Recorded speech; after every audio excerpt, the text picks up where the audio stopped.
Assalamualaikum warahmatullahi wabarakatuh. Saya Nur Hikmah, mahasiswi Program Studi Pendidikan Guru Sekolah Dasar Fakultas Ilmu Pendidikan Universitas Negeri Makassar, kelas 96 PIL. Video kali ini dibuat untuk memenuhi tugas akhir mata kuliah Demokrasi dan HAM. Selamat menyaksikan.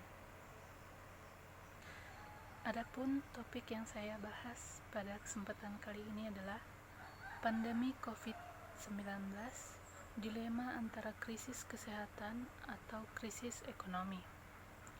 Seperti yang kita ketahui, saat ini Indonesia dan bahkan seluruh negara di dunia sedang berperang melawan pandemi COVID-19. Di Indonesia sendiri, kasus COVID-19 sudah menyentuh angka puluhan ribu kasus yang menandakan negara ini sedang tidak baik-baik saja. Berbagai upaya telah dilakukan pemerintah untuk menekan penyebaran virus ini. Salah satunya dengan melakukan pembatasan sosial berskala besar atau PSBB. Namun kebijakan ini justru memberi dampak yang cukup besar bagi masyarakat yang akhirnya mengeluh kesulitan untuk mencari nafkah dan berbelanja demi memenuhi kebutuhannya. Menanggapi keluhan tersebut, pemerintah akhirnya melakukan rencana pelonggaran PSBB. Lalu apa kabar dengan kasus COVID-19 yang masih terus meningkat dan tidak menutup kemungkinan akan terus bertambah bila rencana pelonggaran ini diberlakukan? Kondisi ini tentunya menjadi dilema bagi pemerintah, antara menyelamatkan nyawa manusia dari penyebaran virus atau menyelamatkan perekonomian dari kemerosotan. Padahal keduanya sama-sama penting untuk menyelamatkan rakyat. Di satu sisi, penularan virus juga masih berlangsung. Oleh karena itu, pengambilan kebijakan kini menghadapi dilema. Sebab mengintervensi satu sisi saja akan membuat krisis semakin parah di sisi sebaliknya. Jika pemerintah menerapkan kebijakan kesehatan yang ketat, maka akan terjadi kemerosotan ekonomi yang cukup parah. Kebijakan seperti ini dilakukan Singapura dan Taiwan dengan menerapkan lockdown total. Alhasil, penyebaran virus maupun korban jiwa memang bisa ditekan. Akan tetapi, di lain sisi akan terjadi kemerosotan yang sangat dalam lantaran masyarakat tak bisa bekerja. Terlebih di Indonesia, sekitar 55% rakyatnya bekerja di sektor informal. Sebaliknya, jika pemerintah menerapkan kebijakan kesehatan seperti pelonggaran PSBB ini, maka kemerosotan ekonomi tidak akan terlalu dalam karena warga akan kembali bekerja dan melakukan aktivitas normal. Kebijakan seperti ini misalnya tetap membiarkan pusat perbelanjaan dan juga restoran agar tetap dibuka. Alhasil perekonomian akan tetap bisa berjalan.